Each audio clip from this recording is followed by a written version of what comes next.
होली तुम अगले साल मना लेना। ये अपॉर्चुनिटी, ये लास्ट चांस, ये आखिरी मौका वापस कभी आएगा नहीं। बिजनेस स्टडीज, तुम लोगों ने अभी तक जितने भी एग्जाम्स दे दिए हैं, कैसे भी परफॉर्मेंस हुई हो, भूल जाओ, सब भूल जाओ, क्योंकि ये आखिरी एग्जाम डिसाइड करेगा तुम लोगों के इस बार बोर्ड एग्जाम में कितनी परसेंटेज आएगी क्लास 12 के रिजल्ट वाले दिन। मैंने अपने टाइम में इसी एग्जाम में 100 on 100 स्कोर किया था। यस, 100 on 100 स्कोर करना सबके बस की बात नहीं होती है।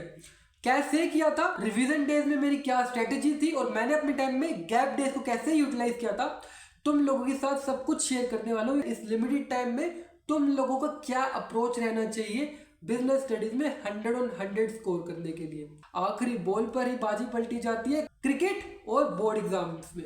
एक और बात बताऊं, तुम्हारी स्कूल लाइफ का भी आखिरी एग्जाम है। तुम लोगों को इस एग्जाम में कोई भी कसर बिल्कुल भी नहीं छोड़नी है। तुम्हारी जिंदगी का मेजोरिटी पार्ट जो स्कूल लाइफ ने लिया है ना, उसको खत्म करने का समय आ चुका है। इमोशंस और भावनाओं में एग्जाम के बाद बहलेंगे, बट अभी करते हैं काम की बात। एक मिनट, उससे पहले अपना इंट्रोडक्शन तो मैं देना भूल गया। So hello everyone, my name is Jitin Kumar. I am a second year student currently pursuing BCom honours at Shri Ram College of Commerce SRCC.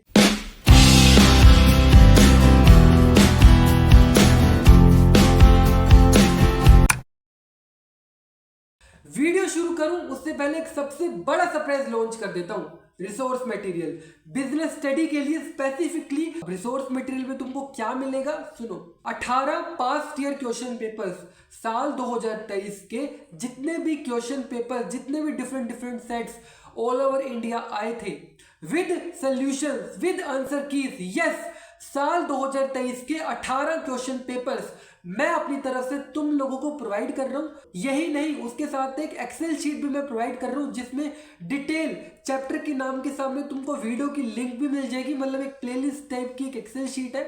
ये दोनों चीजें, यानी 18 पास्ट ईयर क्वेश्चन पेपर्स, साल 2023 के different sets with answer keys, और उसके साथ साथ बिजनेस स्टडी के लिए एक डिटेल प्लेलिस्ट जो मैंने डिजाइन करी है एक एक्सेल शीट के थ्रू। तुम लोगों को ये दोनों चीजें एज ए रिसोर्स मटेरियल मैं अपनी तरफ से प्रोवाइड कर रहा हूं। अब उसका एक्सेस कैसे लेना है, सुनो। डिस्क्रिप्शन बॉक्स में गूगल फॉर्म की लिंक दे रखी है। अभी के अभी जाओ, उस गूगल फॉर्म को सही तरीके से फिलअप करना, मेल आईडी करेक्ट फिल करना, और जो डिटेल्स मैंने तुम लोगों से मांगी है। एक बात बता दूं, अगर तुम चैनल पे नए हो तो अभी चैनल को सब्सक्राइब करके बेल आइकन को प्रेस कर देना। जब गूगल फॉर्म ओपन करोगे तुम लोगों को एक स्क्रीनशॉट भी ऐड करना पड़ेगा। अगर तुम लोगों ने शुरुआत से मेरे ऊपर इतना विश्वास दिखाया है, कसर मैं अपनी तरफ से कुछ भी रहने नहीं दूंगा। जिस मेल आईडी से तुम लोगों ने चैनल को सब्सक्राइब करके रखा होगा, स्क्रीनशॉट लेना, बस गूगल फॉर्म में ऐड कर देना, और अपनी मेल आईडी भी वहां पे तुम करेक्टली फिल करना। विद इन 1 आवर मेरी तरफ से एक रिवर्ट बैक आएगा तुम्हारी उसी रजिस्टर्ड मेल आईडी पे, जिसमें गूगल ड्राइव की लिंक होगी। उस गूगल ड्राइव लिंक के जरिए तुम 18 पास्ट ईयर क्वेश्चन पेपर साल 2023 के विद आंसर कीज, साथ में जो एक्सेल शीट मैंने डिजाइन करी है जिसके जरिए तुम लोगों को एक डिटेल प्लेलिस्ट मिल जाएगी बिजनेस स्टडीज के लिए। ये दोनों चीजें सफिशिएंट है। जितना इंपॉर्टेंट और कंसाइज वे में रिसोर्स मटेरियल रखोगे, उतना बेटर एडवांटेज पोजीशन पे रहोगे 100 on 100 के और भी करीब जाने के लिए। गूगल फॉर्म को सही से फिलअप करना, और गूगल फॉर्म की डेडलाइन है 26 मार्च। 26 मार्च आखिरी तारीख है। उसके बाद नेक्स्ट डे तो यार एग्जाम ही है। मैं ज्यादा देर तक उस गूगल फॉर्म को एक्टिव नहीं रखूंगा, इसलिए हर जगह सर्कुलेट कर देना उस फॉर्म को। टिप नंबर 2, तुम्हारी बिजनेस स्टडीज ओवरऑल 2 पार्ट में डिवाइड है, पार्ट ए और पार्ट बी। पार्ट ए में कौन से चैप्टर्स आते हैं, वो जो शुरुआती चैप्टर्स है ना, जिसमें मैनेजमेंट से रिलेटेड बात की गई है, planning, organizing, staffing, directing, controlling, ये चैप्टर्स जो मेंशन है ना, ये पार्ट ए में। और पार्ट बी में 4 चैप्टर्स आते हैं, financial market, financial management, marketing management, और तुम्हारा कंज्यूमर प्रोटेक्शन एक्ट। ठीक है, ये शुरुआत का जो समय है तुम्हारे पास, किन चैप्टर्स पे ध्यान देना है, सुन लो। पार्ट बी के जो ये 4 चैप्टर्स बताए हैं ना, financial management, financial market, marketing management, और जो तुम्हारा कंज्यूमर प्रोटेक्शन एक्ट है, इन 4 चैप्टर्स को रट लो, इन 4 चैप्टर्स को घोल के पी जाओ। वीडियोस की हेल्प से ही तुम लोग इन 4 चैप्टर्स को कंप्लीट करोगे, रिवाइज करोगे। क्यों? क्योंकि फंसोगे तुम इन्हीं 4 चैप्टर्स में। लॉजिक के साथ बात करता हूँ, जो तुम्हारा planning, organizing, staffing, directing, controlling, ये चैप्टर्स हैं तुम्हारा जो पार्ट ए है। तुम उसके जो इंपॉर्टेंस, फीचर्स और ये पॉइंटर्स है ना, उसको घुमा फिरा के इधर उधर इंटरचेंज कर सकते हो। बट ये पार्ट बी वाले चैप्टर्स को कैसे तुम घुमा फिरा के लिखोगे? वहां पे तो टर्मिनोलॉजी ऐसी है ना, जो दूसरे चैप्टर से बिल्कुल भी लिंक नहीं है, क्योंकि चारों चैप्टर्स इंडिविजुअल वाले हैं, है ना। कंज्यूमर प्रोटेक्शन एक्ट में कुछ और बात की गई है, मार्केटिंग मैनेजमेंट में 4 P's के बारे में बात है, फाइनेंशियल मार्केट में सेकेंडरी मार्केट, प्राइमरी मार्केट, और जो तुम्हारा फाइनेंशियल मैनेजमेंट वाला चैप्टर है जिसके अंदर कैपिटल बजटिंग के डिसीजंस लेने पड़ते हैं, ये 4 चैप्टर्स डिसाइड करेंगे तुम लोग बिजनेस स्टडीज में क्या 100 on 100 स्कोर करोगे या नहीं, क्योंकि फंसोगे तुम इन्हीं 4 चैप्टर्स में। इसीलिए बोल रहा हूं अभी के टाइम पे तुम इन 4 चैप्टर्स को रटने पे ध्यान दो, रटने पे, क्योंकि आखिरी दिन बचे, मैं नहीं चाहता तुम लोगों से कोई भी कसर रहे। तो अभी सिर्फ इन 4 चैप्टर्स पे ध्यान दो और उसके बाद जैसे ही पार्ट बी कंप्लीट हो देन पार्ट ए पे शिफ्ट कर दो, ठीक है। टिप नंबर 3, तुम लोग एक बात बताओ, जेन्युइनली बताना, प्री बोर्ड्स तुम्हारे हुए थे? एक चीज नोटिस करी होगी, हालांकि मैंने ये पिछली वीडियो में भी बताया अपने बिजनेस स्टडीज रिलेटेड, वापस रिपीट कर देता हूं।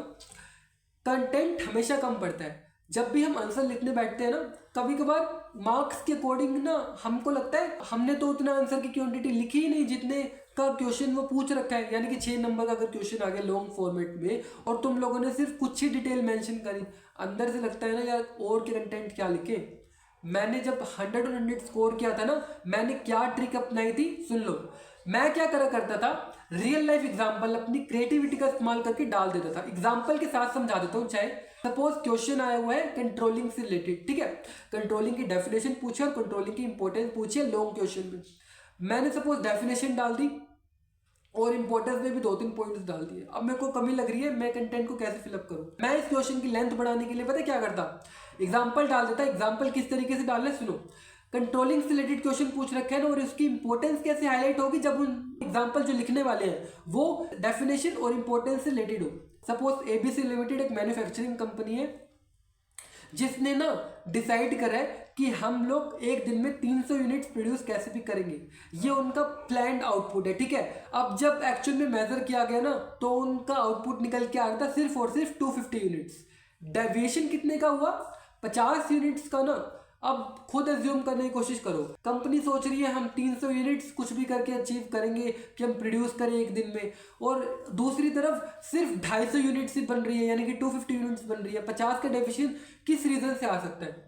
या तो हो सकता है उनकी लेबर इनएफिशिएंट है, या फिर दूसरी तरफ उनकी जो मशीन है वो आउटडेटेड हो चुकी है ना।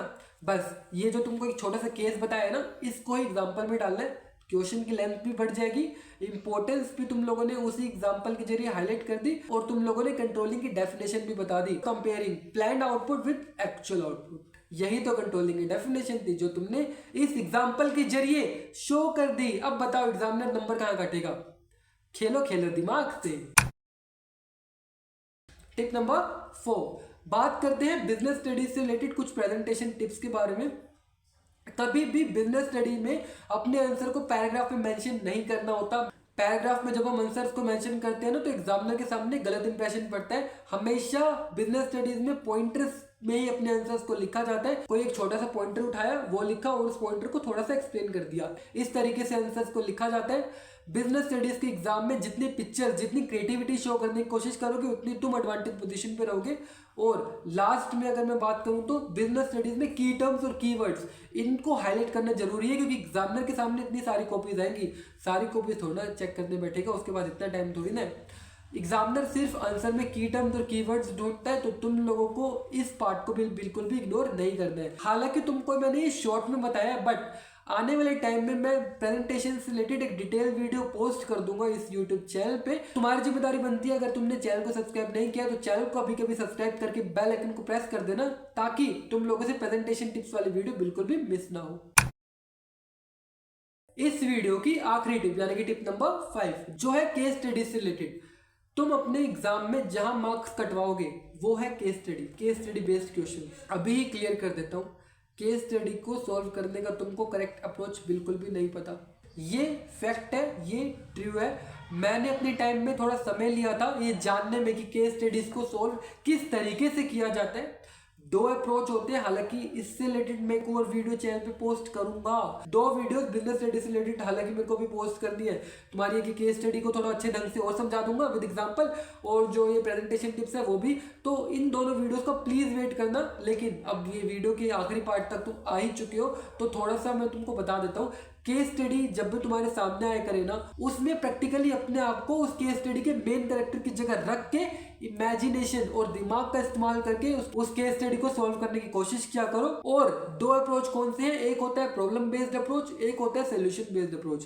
प्रॉब्लम बेस्ड अप्रोच में हम केस स्टडी में आइडेंटिफाई करने की कोशिश करते हैं कि आखिर केस स्टडी में मेन प्रॉब्लम क्या है जिसका सोल्यूशन नहीं निकला।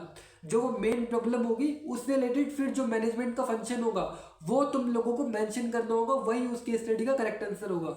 सोल्यूशन बेस्ड अप्रोच क्या कहता है, तुम लोगों को केस स्टडी में प्रॉब्लम तो गिवन होगी बट उसके साथ एक सोल्यूशन भी उसका एक गिवन होगा। हालांकि मैं वापस बता रहा हूँ एग्जाम्पल के साथ, मैं तुम्हारे लिए एक सेपरेट वीडियो चैनल पे पोस्ट कर दूंगा, यहाँ पे सिर्फ मैं तुमको एक हिंट दे रहा हूँ, ठीक है। तो प्लीज उस केस स्टडी वाली वीडियो का वेट करना, चैनल को सब्सक्राइब करके बेल आइकन अभी के अभी प्रेस कर दो। जितनी बातें तुम लोगों के साथ मैंने शेयर करी है जरूरी था इस टाइम पे बताना। वीडियो की शुरुआत में मैंने तुम लोगों को एक गूगल फॉर्म के बारे में बताया था, डिस्क्रिप्शन बॉक्स चेक करो और अभी के अभी इस गूगल फॉर्म को फिलअप कर दो। डेडलाइन बता रहा हूँ 26 मार्च। 26 मार्च से पहले पहले गूगल फॉर्म को फिल करना ताकि मैं रिसोर्स मटेरियल तुमको प्रायोरिटी बेसिस पे तुम्हारी रजिस्टर्ड मेल आईडी पे सेंड कर दूं। सही तरीके से फिलअप करना, सारी की सारी करेक्ट डिटेल्स होनी चाहिए और कोई भी डिले अपनी तरफ से मैं नहीं करने वाला। तुम्हारे विश्वास के लिए, तुम्हारे ट्रस्ट के लिए, पूरे बोर्ड एग्जाम में जो तुमने मेरे ऊपर भरोसा दिखाया उसके लिए thank you so much. Boards खत्म हो जाएंगे तो क्या, सीयूईटी भी आने वाला है, डीयू तक का सफर भी साथ में मिलकर पार करना है। विश्वास तुम लोगों ने अपने जितने भी दिखाया तो विश्वास पे खरा जरूर उतरूंगा। बिजनेस स्टडी के बोर्ड एग्जाम से पहले पहले 2 वीडियोस और रिलीज करने वाले चैनल पे, तो चैनल को सब्सक्राइब करके बेल आइकन को प्रेस कर देना, ठीक है। हर वीडियो के एंड में क्या है, इस वीडियो के एंड में से थोड़ा सा इंतजार और कर लो। अब तो बोर्ड एग्जाम भी और हो जाएंगे लेकिन दिल्ली दूर नहीं।